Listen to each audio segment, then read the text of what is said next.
Thank you, sir. Good morning, everyone. I'm Priyanka from Corporate and Placement Engagement Team, and I welcome you all to Ignite 2022, Connecting Aspirants and the Achievers. I would like to take this opportunity to introduce our esteemed guest to today's session, Anveshi Gutta. Mr. Anveshi is a CEO at AdQuest Sustainable Solutions, a tech-enabled social enterprise that focuses on urban sustainable living. He has an industry experience of 20 years in the IT, consulting, and social impact space. Before starting on his entrepreneur journey, he was leading the Smart Cities consulting engagement for cities, predominantly in developing markets and frontier markets. He is an alumni of TAPMI, and his past work experience has been with PwC, IBM, HP, and more. I hope that today's session we can give from his practical experiences and insights.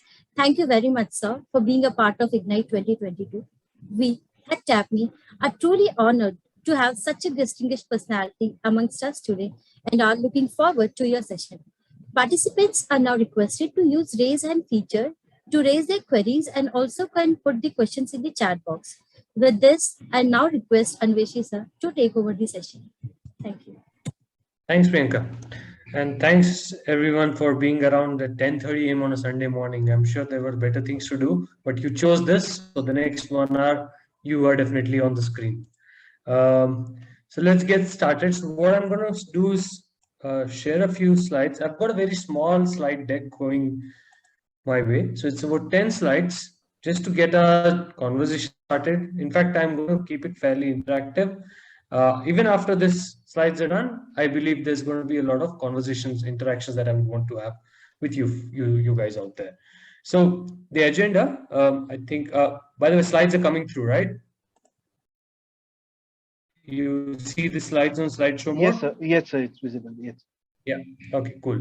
So yeah, the agenda is to kind of get into the G of ESG, which is the governance aspects, and with where you are at TAPMI and what you're studying and where you will be in a couple of years' time, I believe this is what will be the most relevant aspect of ESG, considering the fact that you have a lot of potential to influence the space in the right way. And so that's why this topic was chosen. So I'm going to get into what ESG is. I'm sure that's not a term that you haven't heard of as an abbreviation, as a term.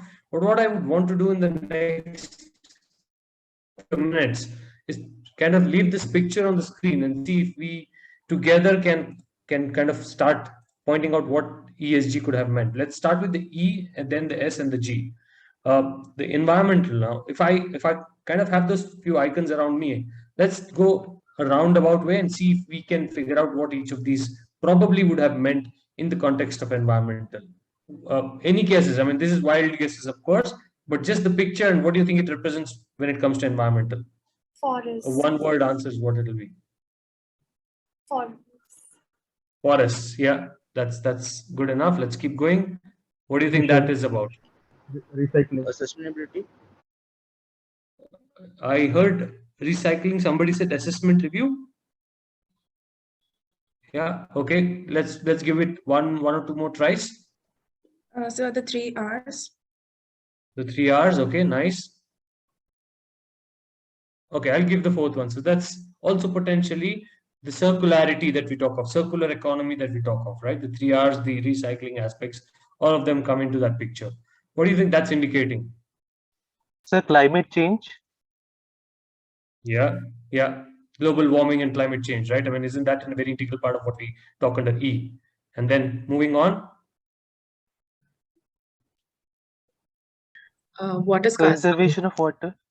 What is the subject here? Because environment, while we typically associate it, and more so these days, with climate change and the warming aspects, let's understand that there's a diverse set of things that play around environment, and that's where things like water, which are already people are already aware that's an integral part, but for whatever reason, the very first thought that comes to our mind when we say environment isn't water, right? That's so it is water conservation. You're right. Moving on, what do you think that is about? Sir, biodiversity. Absolutely spot on. Biodiversity is what it is, yeah, because that's important. Flora, fauna, and the fact that there's an ecosystem out there.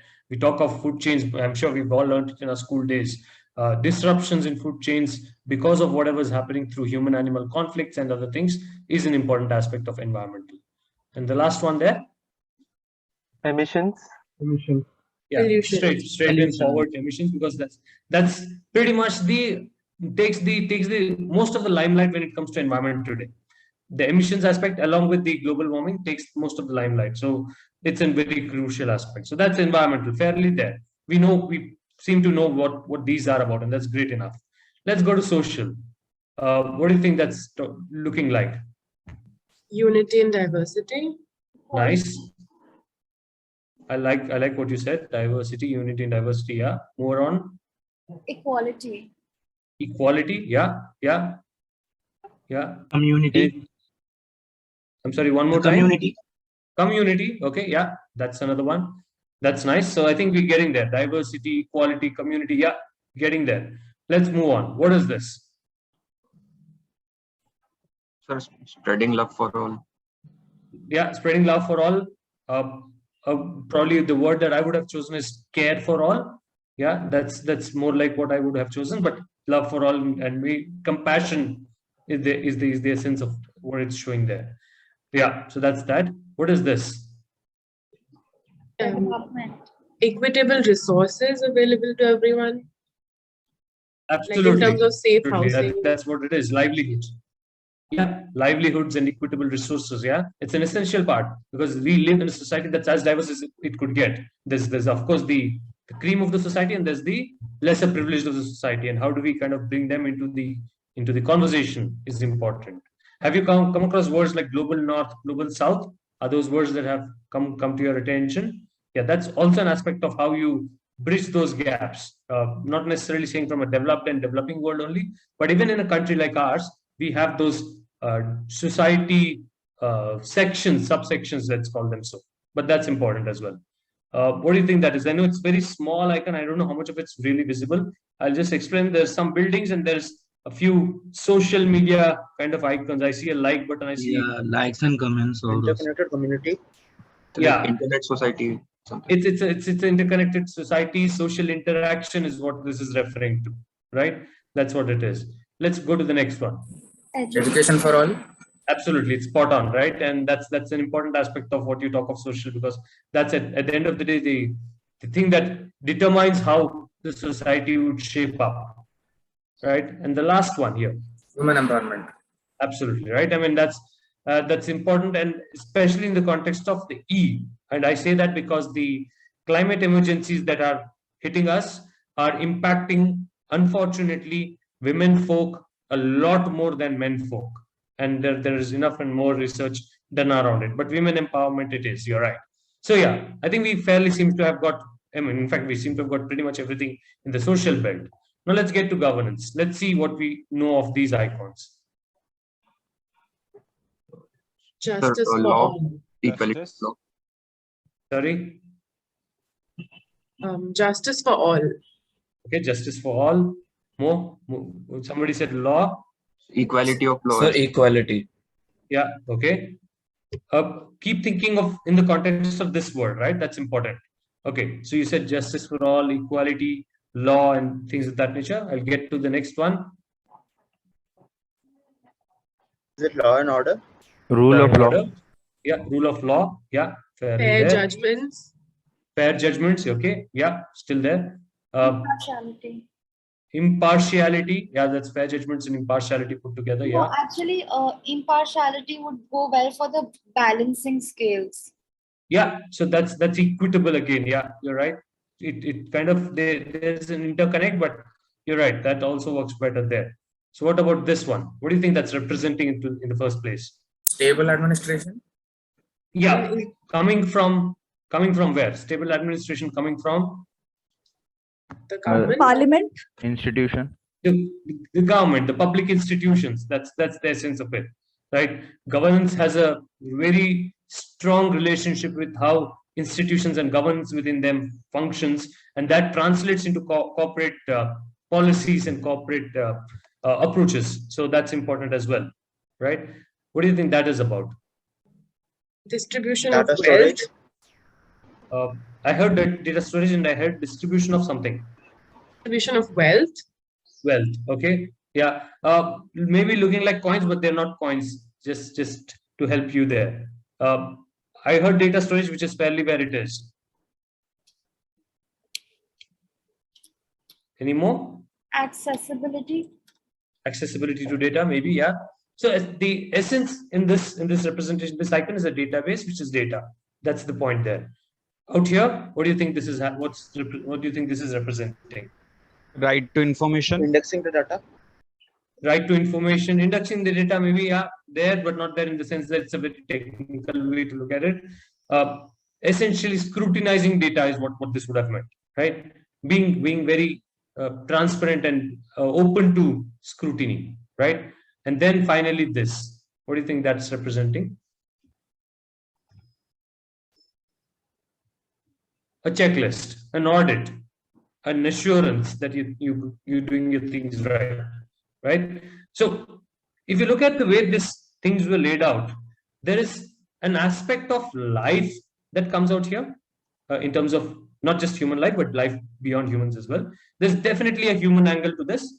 But when it comes to governance, it's a fairly duller subject in terms of not having much life to it. But how you go, and now I'm going to step into corporate governance, right?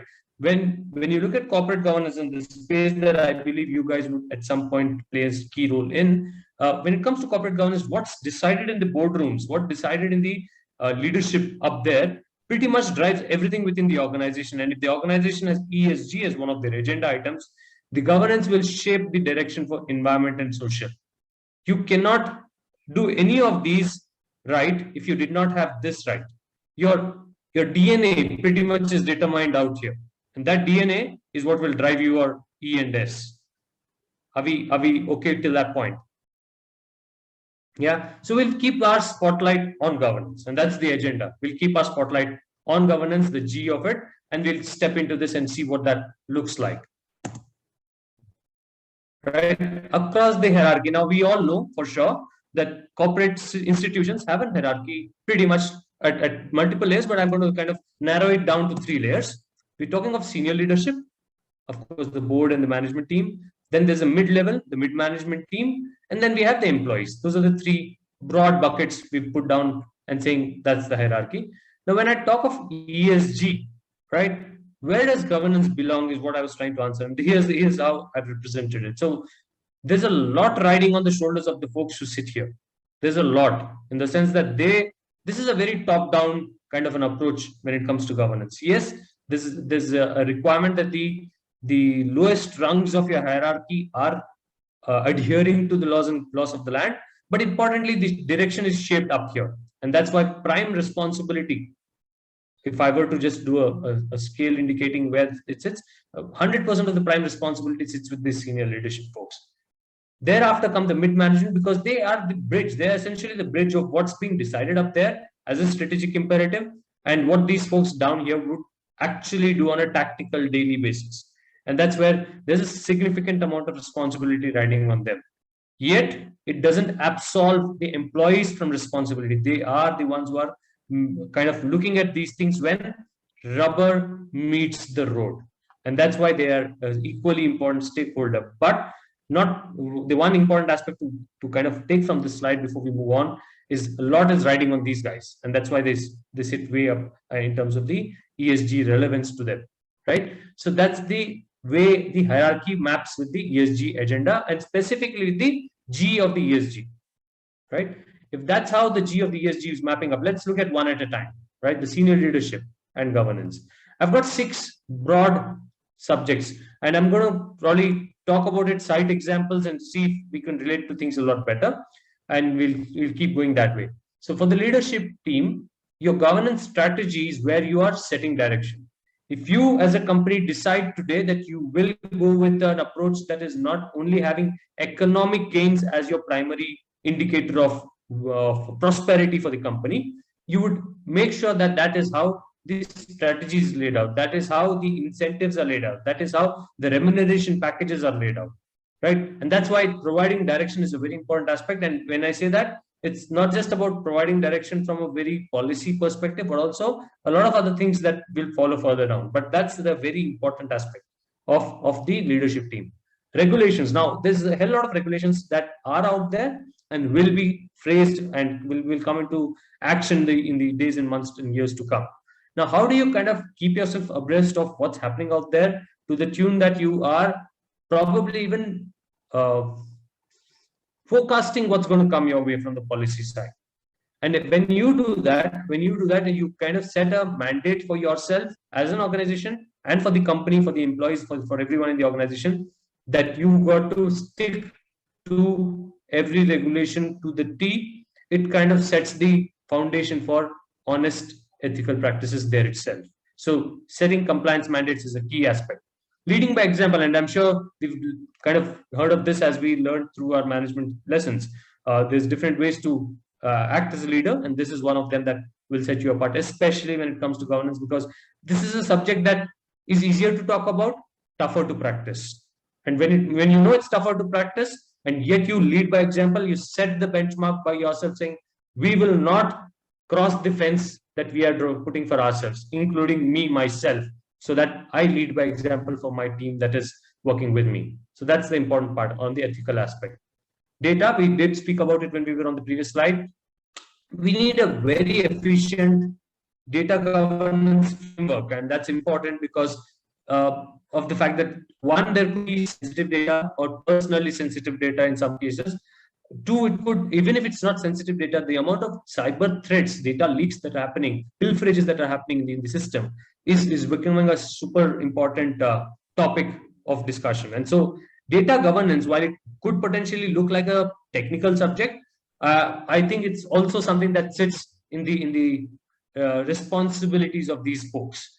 They, in the boardrooms, in the management, leadership management teams, they are the ones who will decide how do they deal with data. More so if the business is of a kind where you deal with sensitive or personally sensitive data, personally sensitive information, like it's called, right? So how do you put that framework in place, and then everybody who is in the organization aligns themselves with it?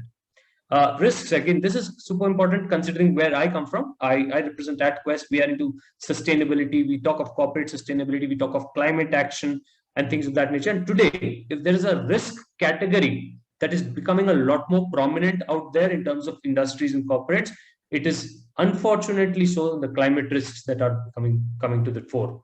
How do you deal with risks? I'm referring to climate risks, but risks are much more varied in nature. You, of course, you would have come across at some point the pestle analysis approaches and things of that nature, political, economic, social, technological, etc. So I'm just saying there's a whole lot of varied types of risks, but considering the amount of limelight and spotlight that's there on ESG today, definitely climate-related risk is coming to the fore. Now, how do you identify any of such risks, analyze them, and put an approach to mitigate? I know, and that's probably where you will kind of hold back or stop, in the sense that you are the leadership team. You will tell that this is the approach we'll take to mitigate, but yet it's got to be put to action, and that's where the next couple of levels in the hierarchy will come into play. But none of it will happen if you hadn't identified as the senior leadership, or probably in other way, if you hadn't been listening to what the people on the ground are narrating to you.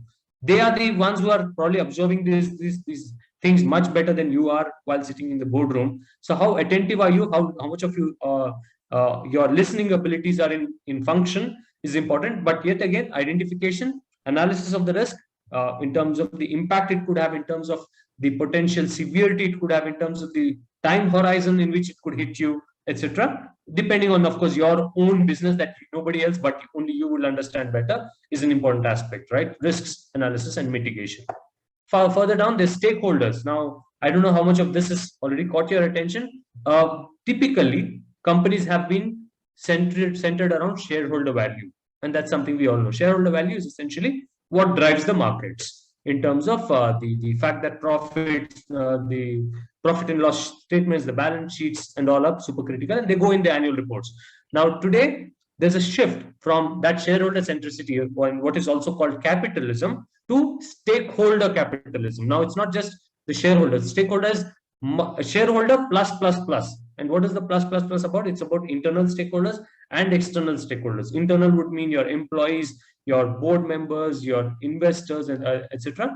External would be your community, your consumers, your regulators, etc. Now, put together, the point, the message I'm putting out there is that your senior leadership team, when it's drafting its governance approaches, it's got to take into account varied stakeholder mix, and then look beyond financial numbers and see if there's more to it that you would want to kind of adhere to as part of your governance approaches. So that's the senior leadership and governance. With those same 6 aspects that are highlighted here, you go one step down, look at what mid-management would have considered when they look at the same 6 themes. Governance strategy. Now, these are the folks, like I said, they're the patty in the sandwich. There's this upper layer of the bun and this bottom layer of the bun. They're the patty now. They've got to bring in all of it together, and they translate the direction to actions, right? What's been directed from the folks up there to the employees that are driving the actual action on the ground. There's no way that the employees on the ground can be expected to understand the language of the board. I mean, not saying that it's not possible, and there is possibility, but not everyone would be able to really make sense of it. And that's where the mid-management comes into picture. That's where the translations are important. And that's what we're talking about here, governance strategy being translated to action. When it comes to regulations, these guys are, if you've come across this term called the RACI chart, responsible, accountable, consulted, and informed. It's essentially a chart format which defines roles and responsibilities in a complex team, let's say. If you look at the RACI, which is responsible, accountable, consulted, and integrated, and informed, A, which is the accountable, is where somebody saying, I, as an individual, will take responsibility of everything that is happening under me. And that's where this mid-management guys are going to play a role. While they will not necessarily have everything to do with compliance to the laws, it's a much wider subject that runs across the organization. But if they hadn't kind of pushed the message to their teams, then that will fall through the cracks, and that is why they got to be accountable. Only if that happens will things fall in place, and that's why ensuring the compliance is their response. Not complying per se, it could also be to an extent, but ensuring the compliance is a super critical aspect, right? Then there's the internalization of ethical behavior. I mean, we talked of how ethical behavior is important when we talk to the boardroom and all, but internalizing it, making sure that it becomes second nature for their teams. It's not something that they have to really be reminded again and again, but to a point where it's become second nature. It just happens on a day-to-day basis, and that's important. So internalizing ethical behavior for them and their teams is an important one. Data, again, comes to the same aspect, like they are responsible for the implementation of the governance, that framework that was talked of in the previous slide. So data is again going to be looked at the same way. Risks. Now, risk mitigation plans were probably something that came out of the boardroom, but driving that plan, putting your team together and saying, let's change from the approach A to approach B, because there's a risk involved in approach A which we are not seeing yet, and there is a reason we've got to shift. And that's by itself a huge task. This is all coming in the space of what is called enterprise change management. So any change in the organization is typically resisted with. I mean, I'm sure not just organization. At homes we do that. If somebody was to change a way you've been doing things for years together and comes in and says do it differently, the first immediate reaction we all have is a resistance. And that resistance is going to, of course, be of a larger magnitude when it comes to organization level, organization-wide initiatives. And so any risk mitigation plan typically expects you to change the way things are today into some other way to do things. And that's where driving that requires a lot of other skills, that definitely something that you would have picked up by now in your studies that you're doing, but those are skills that you'll hone much better as you enter the industry. Stakeholders, again, we talked about the fact that stakeholders is much beyond shareholders. So balancing the interests of stakeholders during regular operations. So the mix, I told you, there's internal stakeholders, the external stakeholders, and there's a bunch of them on either sides. And they're as diverse as chalk and cheese. And for all of them to kind of see enough value in the way you are operating yourself is important. Now you would have, of course, heard in the news about different companies being accused of practicing something that is not right. And now when that happens, of course, there's enough and more merit in that. But importantly, what is also important to note is that there is diversity in the stakeholder mix, and some of the other stakeholders probably don't see it that way. The other stakeholders do. So that balance aspect of stakeholder interest is a very crucial aspect. And how do you kind of make sure that happens? And it's the most challenging things of all because of the diversity in the mix, right? But that's the task of the mid management also. Now, if I keep it to the same format and I go to the employees, what does that? Okay, yeah. What does that look like? That's employees for you. These guys are driving tactical daily actions aligned with strategy. Daily actions, pretty much from a R to R basis, what's happening in the organization is driven by these folks. So they are doing the daily actions on a regular basis, so that and got to make sure that it's aligned with strategy, the strategy that came from up there, right? Comply to public and corporate policy norms during every action. It's not just about law and order or policies that are coming from the administration side, from the public government, from the government side, but also corporate policies, which ideally would also be aligned with the public policies to a larger extent. But more importantly, how do you kind of keep yourself in alignment at all times? Ethics, you have the opportunity, like I said, on an hourly, on a daily, on a fairly regular basis, to demonstrate your ethical behavior out here. So that's important. Now, this is easier said than done, right? We all know, we all want to be ethical, but doing it, I'll be honest, isn't such an easy thing to achieve. And so if it has to really come together, you've got to really sense the reason why you have to be ethical. And that is a cultural shift. It's a huge cultural shift. And that is why I'm saying the E, the way you drive the E pretty much determines how you do the S and G, or for that matter, the other one, which is the F, the financial side of things, right? Everything else is going to be driven by how your E is going to, the G is going to function, the governance. Data, you are having access to data on a day-to-day basis. Sensitive data, how do you protect it from cyber threats, leaks, etc.? You got a responsible role to play. I mean, there are organizations that these days, even if they give you a laptop, they disable your pen drives and things of that nature, because there's a concern about data stepping out of the organization, and that could end up in wrong hands. And that's why data security and data management is an important aspect. Risks, again, we talked of the fact that these guys will implement all the plans. These guys will put their plans to action. That's why it's important. And at the same time, stakeholders, you got to understand, and this is very challenging for an employee, I'll be honest. What does an employee know enough about investors? Or for that matter, how does an employee know enough about the community that you're impacting? I mean, unless you really have that culture going your way within the organization, this is the toughest one for an employee. I know I have a job to do, 9 to 6, I come, I do my job, I go back. Now, you expecting me to understand these things that are outside my typical daily roles and responsibilities, I will be lost. So that understanding of stakeholder mix need not necessarily be a very distinct thread in itself. It's got to be a part of their regular routine in a manner that it's just something that happens by the sides of their work. It just is a natural organic learning. That's what I meant, right? So that's important. Understanding stakeholder mix in a way that it's as natural and organic as it could possibly be, and the impact of daily actions on them, right? So it's important to kind of see and fairly be able to assess, if I'm doing this thing this way today, am I impacting somebody unintentionally, maybe in a wrong manner? And that's important to know, because it won't take too far, and especially in this day and age of information flood out there, it won't take too far for anybody outside to spot something that has been done wrongly and put it out there, social media, print media, wherever. And that's where things kind of become a lot more dicey. But anyways, that's stakeholders for you and how employees would have looked at it. So I think I'm fairly there in terms of finishing my monologue. But my point is, with these three different mixes, three different stakeholders in this hierarchy that we talked of, they look at things differently, but they've got one central ambition to kind of look at governance piece of the ESG. And that's the idea here.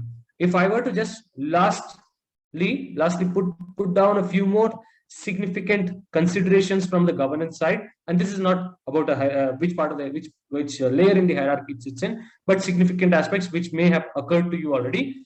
Those would be the 7. It's very important to keep the composition of the board of directors fairly diverse. Diverse in the sense that it's gender diverse, of course, it's professionally diverse, but also in the sense that there's diversity in the way they understand these different concepts. Climate change isn't a concept that is well understood, at least till this point, in a lot of board of directors. And that's because we work in that space and we know of it. And so there are these days questions being asked by regulatory authorities saying, how many of your board of directors are having a background or have a sense of what climate change is? And because that's becoming an important aspect, right? That's how it is.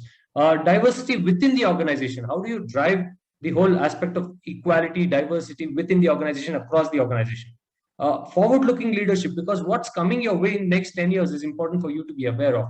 While you will definitely act and react as time goes by, are you kind of able to kind of see things coming and be a little more proactive in the context of, again, climate change and sustainability? This decade is being referred to as the decisive decade, as the decade of action. And there's a reason so. You know that the 10 years down, or 9 years from here, 8.5 to be precise, is going to be really critical for us to know how 2030 and thereafter will pan out. If you do not get your act right in this remaining part of the decade, the thereafter, after the decade, is going to be super challenging. And that's why it's important to have that forward-looking ability. Balancing of the 3 Ps, profit, people, and planet. Very important. Of course, we've spoken about the fact that profit's always been out there as a key parameter. People and planet equally important. That's important. Sustainable procurement practices. This is where ethical behaviors come a lot into picture, because the way the procurement in organizations works is, unfortunately, there's a scope for people to be influenced by corrupt practices. When you procure bulk inputs for your company, there's a good chance that somebody will say, I'm going to kind of put something into your kitty, so you give the order to me rather than give it to my competitor. And that's something that is an open opportunity, I would say, for somebody to get onto the corrupt side of things. And so it's important to kind of look at that one way. The other way is also to look at how you could make it sustainable, in the sense that greener alternatives. How do you bring in greener alternatives into your supply chain, right? That's important as well. And incentivization of team and your folks. Can you link your remuneration approaches, your packages, your incentives, your awards to aspects that are ESG centric? You know, typically in these companies that the corporates, there is this annual cycle which determines how your performance has been rated. And when you do those conversations, you are of course comparing your work over the last year with whatever goals were agreed at the beginning of the year.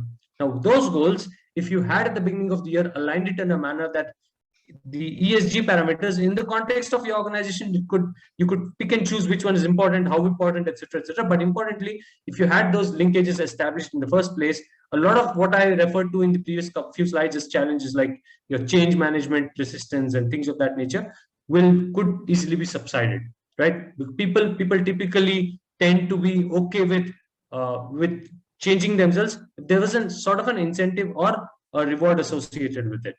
Finally, I think these terms may have caught your attention. Greenwashing, good washing. Essentially, greenwashing is when you as a company is projecting an image out there that you are environmentally responsible, but deep down, it's just not there. It's just not there, in the sense that your marketing machinery is working for you, but deep down, you're still the same old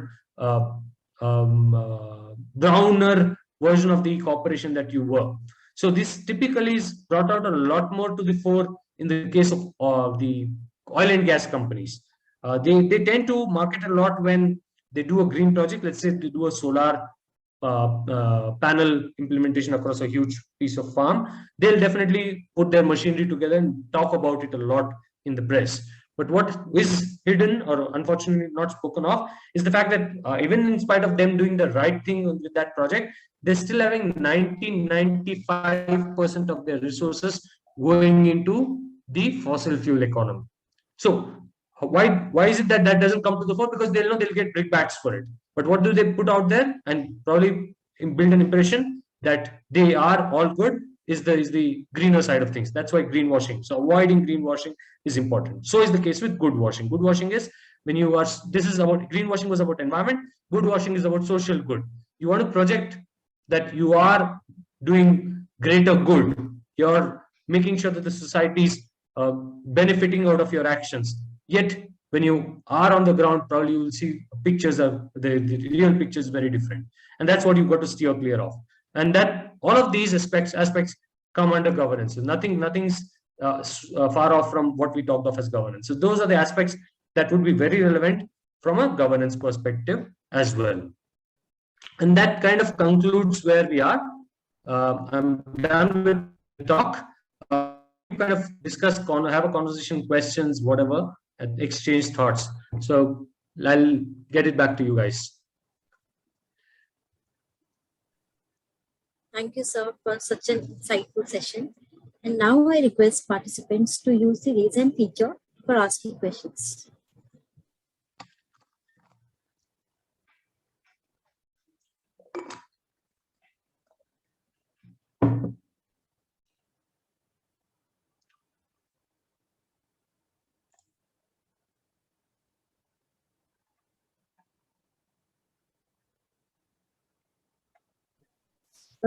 Gaurav, yes, you can ask your question. First of all, good morning, sir. Sir, you spoke about, am I audible? Yeah, you are. Yeah. Sir, in one of the points you spoke about internalizing the ethical behavior.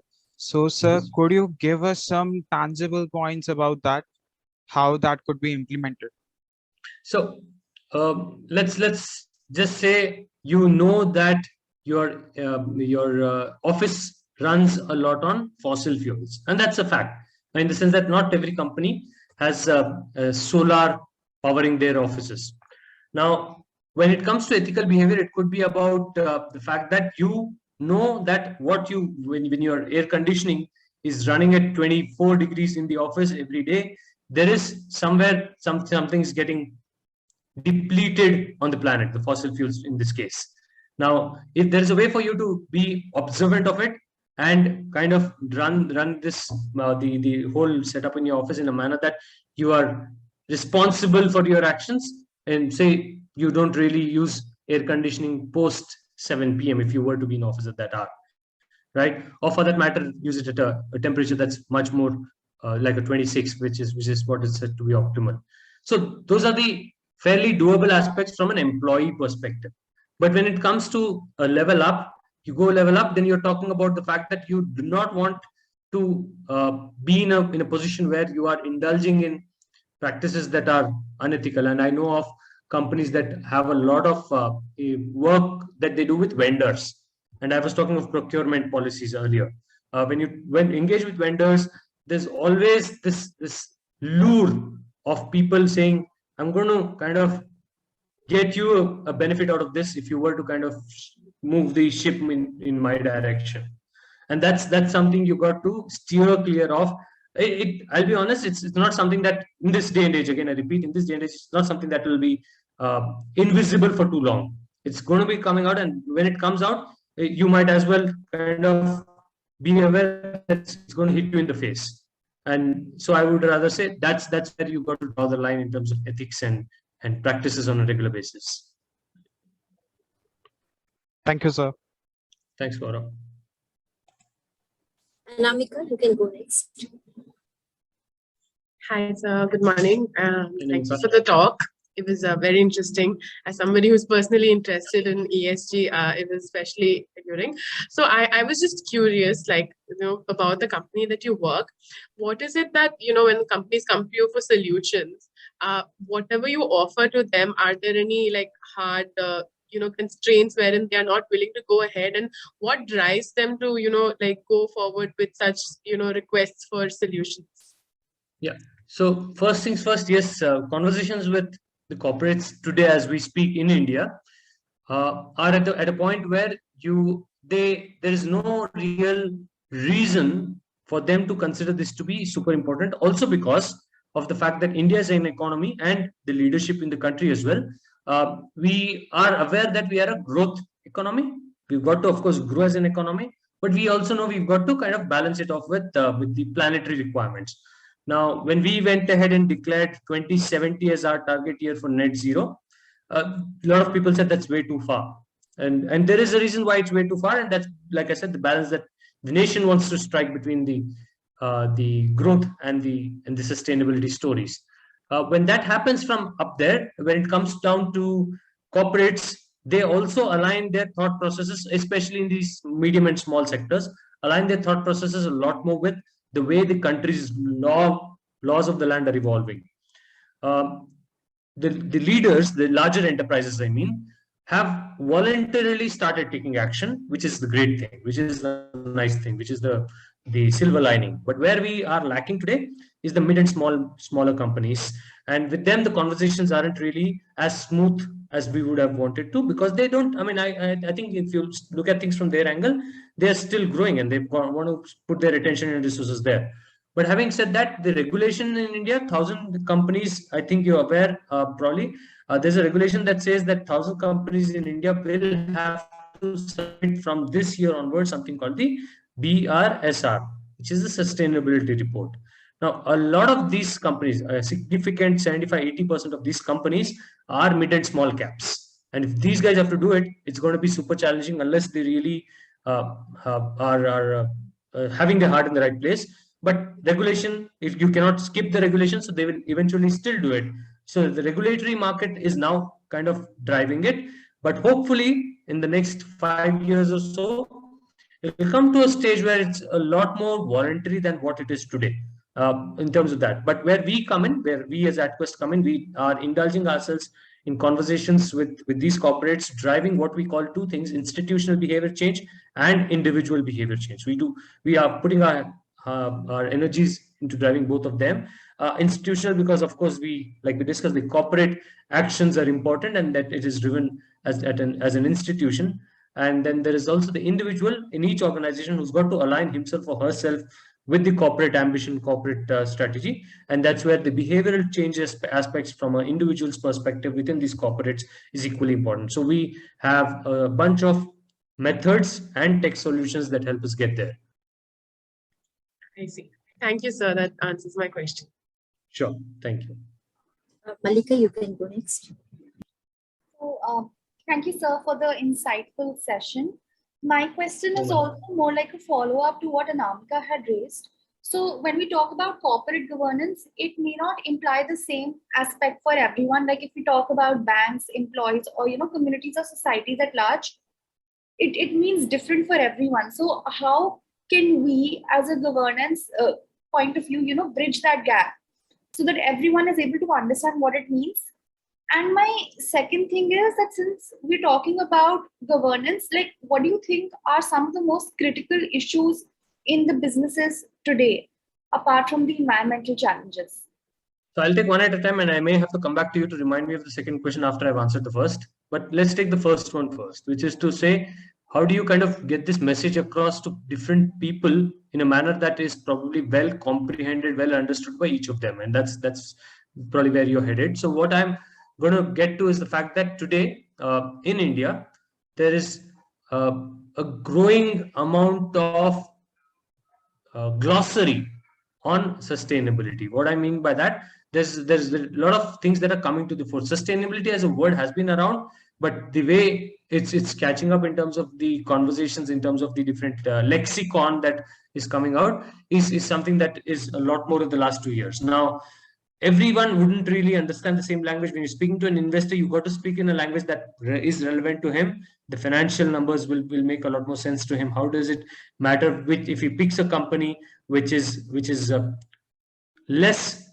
climate risk prone, then what does it mean versus a company which is more climate risk prone? If, as an investor, you're always trying to put your money where you're taking less of a risk. In that case, I'm saying, if you can project your ESG indicators, and in fact the market regulator is doing it, there are in the market today, there are about 8 or 10 ESG indexes. So if you were to pick a company from those ESG indexes, they are already scoring well on ESG, which means to say they are less risk, they're less averse to they're going to be having a better appetite, let's say, to kind of overcome the risks. Now, that's the language that would be relevant for an investor perspective. But when it comes to an employee, let's say, you got to speak the language that the employee understands. How does it mean? What does it mean for him and her in his daily life, whether it's at work or beyond work?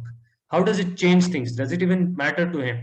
Unless and until he or she sees that relevance in his or her personal life, that whole conversation on sustainability is Greek and Latin.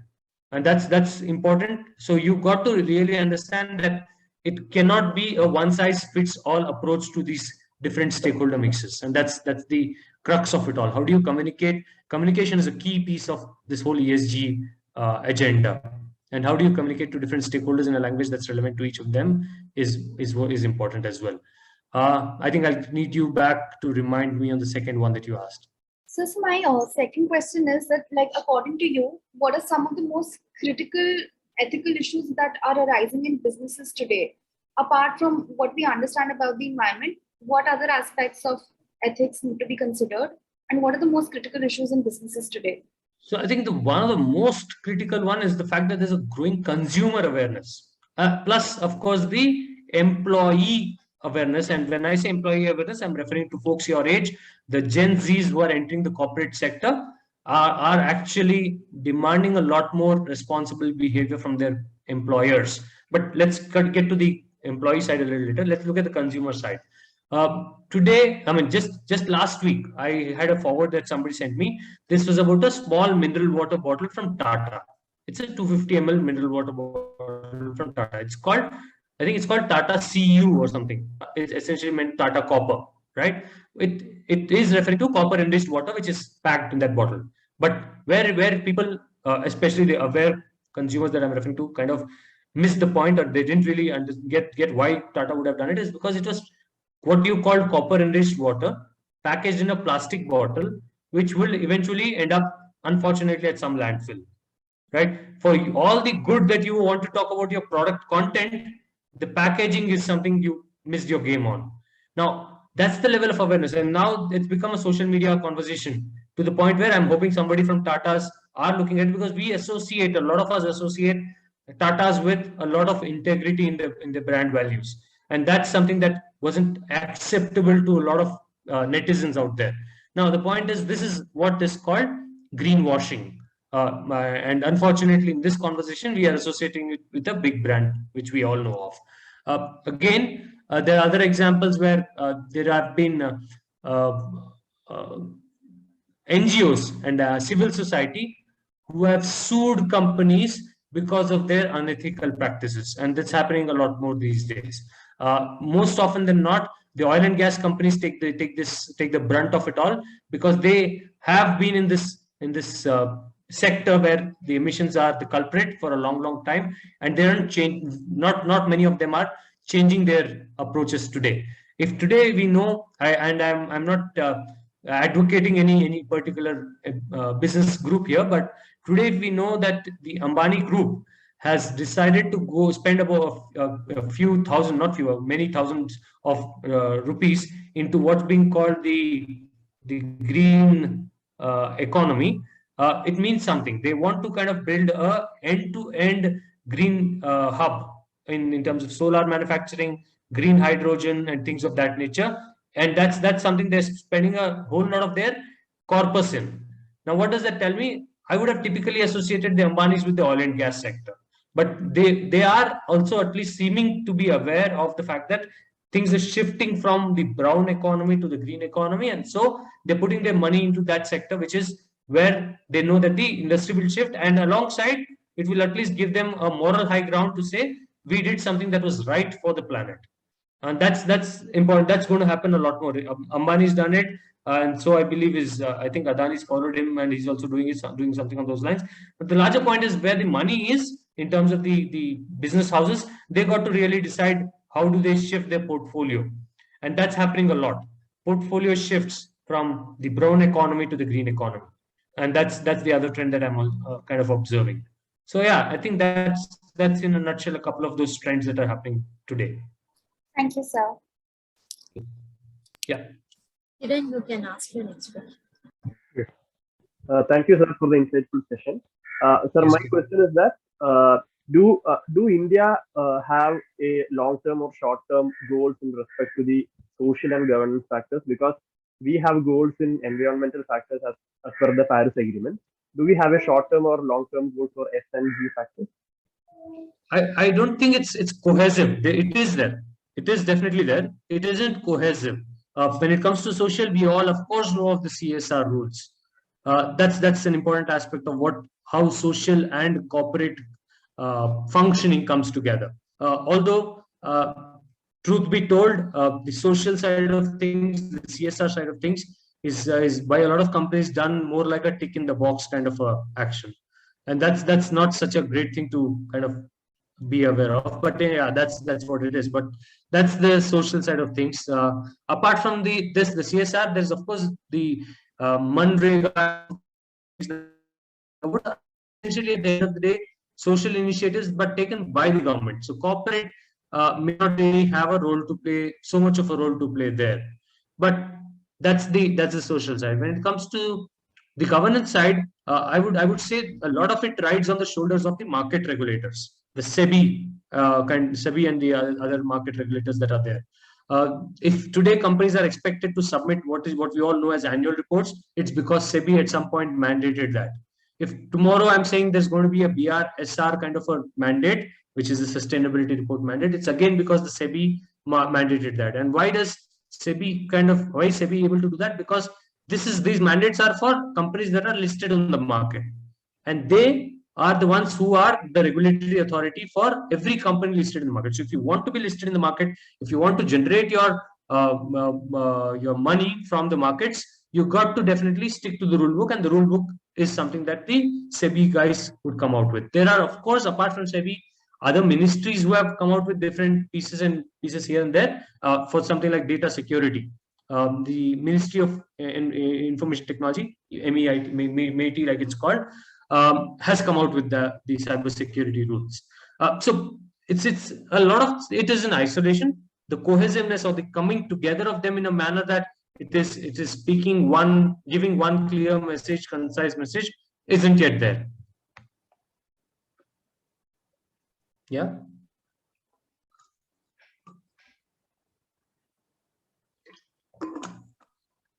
Ashish, you can ask your question. Thank you for that wonderful session, sir. So my doubt is like, I have two pieces of my doubt. So first one is like, in case of say greenwashing or good washing. So how are people who are commoners suing the respective companies? Because when we Google greenwashing or good washing, we get a lot of results, but we don't see that these people are punished for what they have done. So is the suing bit a regular thing that is happening, or is it a very rare occasion? You said you had two, so shall I go ahead and answer the first one then? Yes, okay. Sir. The next one I'll come again. So no. So the first one. So here, the suing bit is definitely not an easy one for you and me as a one person out there. It's not going to be easy. So where it comes together is that there is again the civil society that comes into picture. You typically would have aligned this with a cause that an environmental group out there is trying to advocate, and then through them maybe go through the petitions and things of that nature.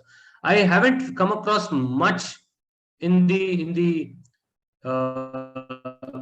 greenwashing scenario in India yet. The last I recall is when I think Vedanta was kind of called out for their practices. Vedanta, the mining company, they were called out for their practices. But thereafter, I think in terms of environmental aspects, more than the corporates, the government has been on the back foot. Government hasn't been on the back foot because of the kind of clearances that were being given to the coal sector and deforestations for different projects. So every time you do an infrastructure project, whether you do it as a corporate institution or even if it's a public project, a government project, you got to go through something called an environmental impact assessment, EIA, and that EIA is a process that of course requires multiple checks and clearances. But there have been cases where people have been given a shorter cut to kind of get there, which is what has been noticed by the civil society groups and the environmental groups, and they've made a lot of hue and cry about it. But yeah, I think in terms of an individual really calling it out to a point where he's standing his or her ground on that front, not something that comes to my mind at least at a national level.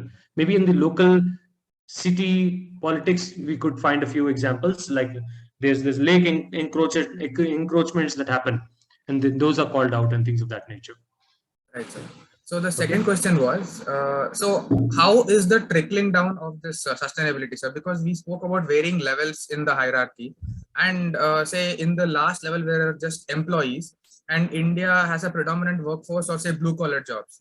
And one thing that we see is we see others from the perspective in which we are seeing, because we feel that sustainability is an important factor, but not everybody in the blue collar level would actually think about an aspect like this. So how are companies taking up initiatives so that it is implemented at the lowest level, that is at the floor level of their entire enterprise or their firm? Because in fact, I'll take it a step further. Go on. Because the entire building on which the sustainability is built starts from that foundation, that majority of your workforce, that is a blue collar job labor, will be doing something for that building. Yeah. There are two things. I was going to build it up further by saying also it is about the fact that when I say the larger companies have been voluntary, at some point I made that statement when it comes to sustainability and ESG. You are clearly aware that these larger companies run on the back of smaller companies who are supplying a lot of their input material. They run a lot on the SME sector. Now, the reason I'm bringing that out is also in the context of what you asked.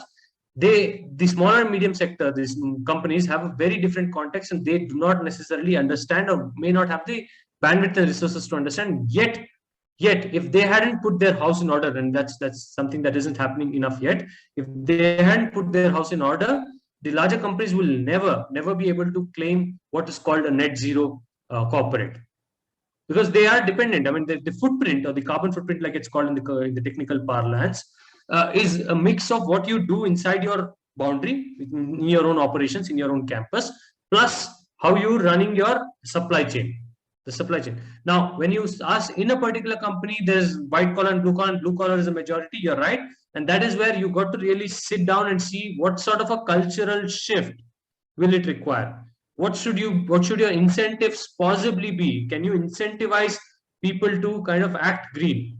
Whether it is about saying that every time a shop floor guy who's done his shift, which is, let's say, a morning 6 to an afternoon 2, he's moving out of his shift. Does he take care of the fact that there are a few things that have to be in order, which is just about turning down a few things, etc. Now, is there a way to incentivize those things? Nothing works in the corporate context, and more so in terms of the employees, whether it's white or blue collar, as much as incentives would do. And so that's important to see how that trickling down on the incentive aspect comes through in a manner that it supports the transition. And number two is the fact that while large corporates have done enough, or rather are doing enough, let's say, there's now a growing realization by themselves that they've got to get their supply chain also into order. And when they want to do that, they are looking at incentivizing the suppliers now, not just inside, but incentivizing the suppliers to say, you send me a particular raw material, whatever you're sourcing, in a greener version of it, and I'm going to look at how we could give you a better bargain, better deal out of it. Or you shift your operations from your current way of running to renewable energy, to run your entire manufacturing unit on solar. I will pay the money that's required to install your solar. All you have to do is, because you've installed solar, you don't have electricity bills for the next whatever number of years. I will ask you to, whatever was your electricity bill today, I'll take a 50% of that amount on a regular basis, on a monthly basis from you. So there are contracts like that being struck, right? So you know that the smaller guy doesn't have to put any money upfront. The bigger guy is putting the money, but the bigger guy is also gaining the money back over a period of time. But more importantly, is shifting the supply chain to the greener side at the same point. So you've got to really think out of the box. Smart contracts and things of that nature have to come out, and that's when things will fall in place. Is Domino's Pizza using e-bikes for delivery an example for such a scenario? Possibly yes. But again, I'll be skeptical to the point where e-bikes are good, but yet again, if you're powering them the same way, you probably are not getting the maximum benefit that would have been coming your way. So I drive an electric car, and I take pride in it because I charge my electric car with solar. Right? So I'm pretty much zero in the truest sense of the word. So nobody can point a finger at least at me and say you're greenwashing.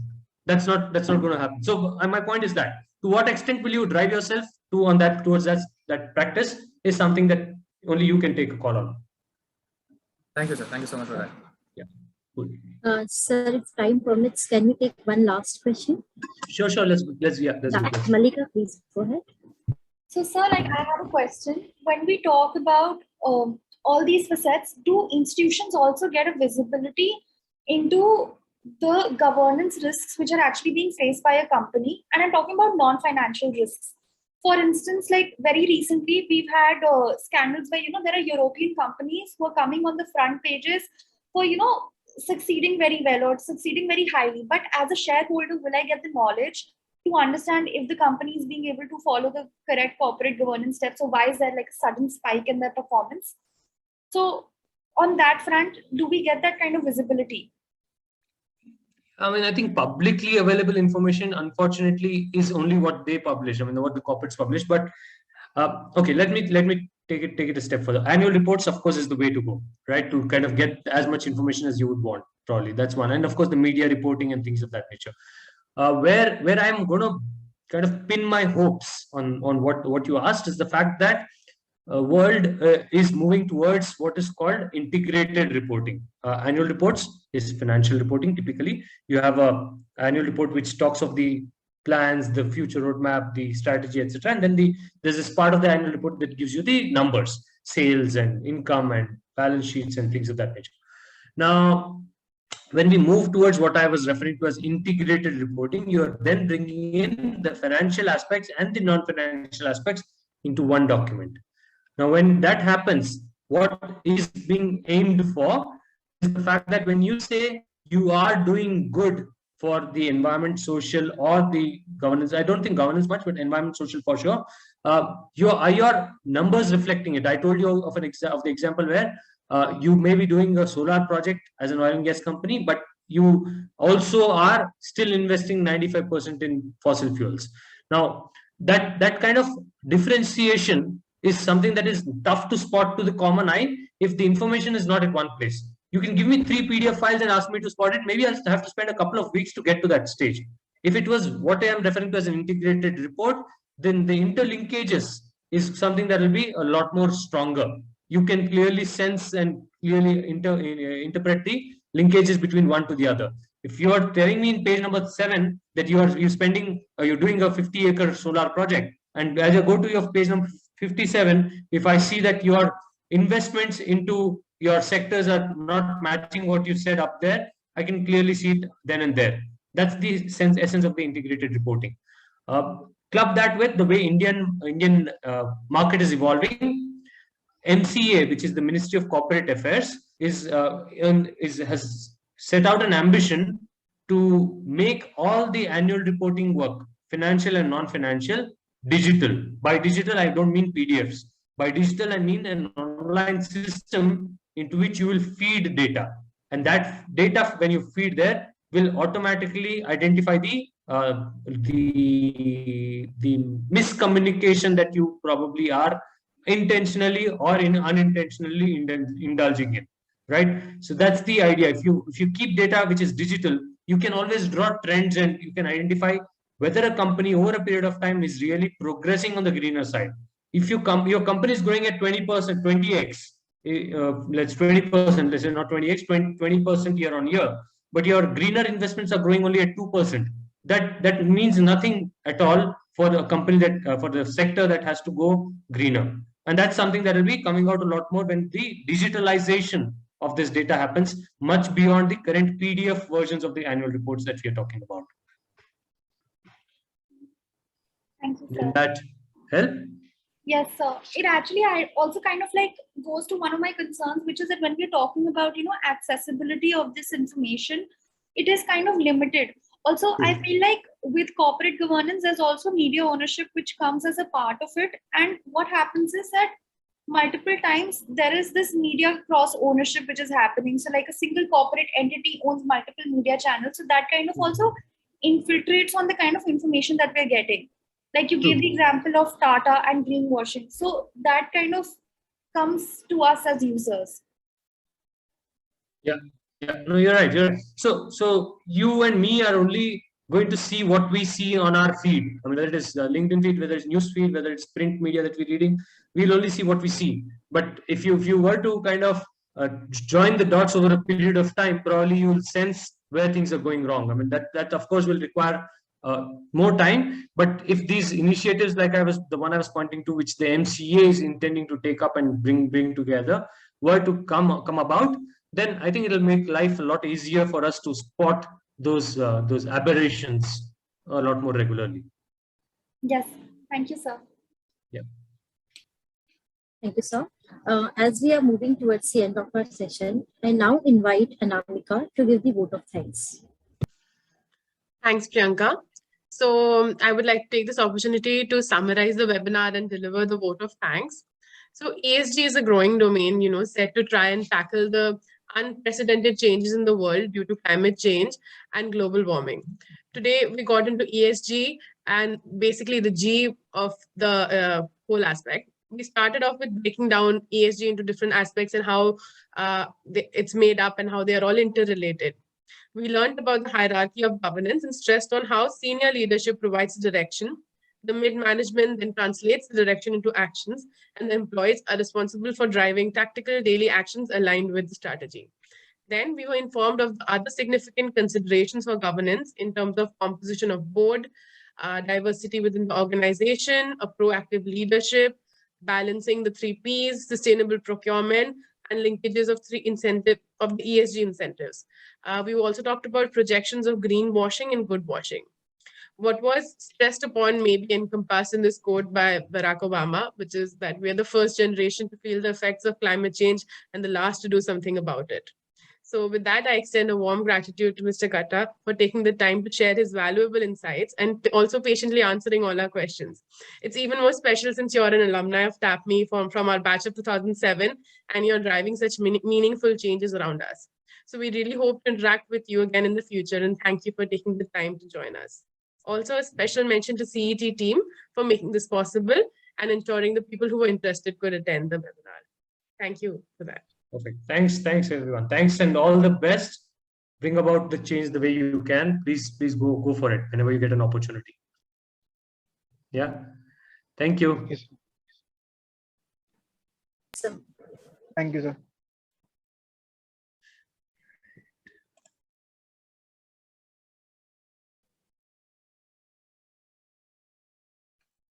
Guys, you can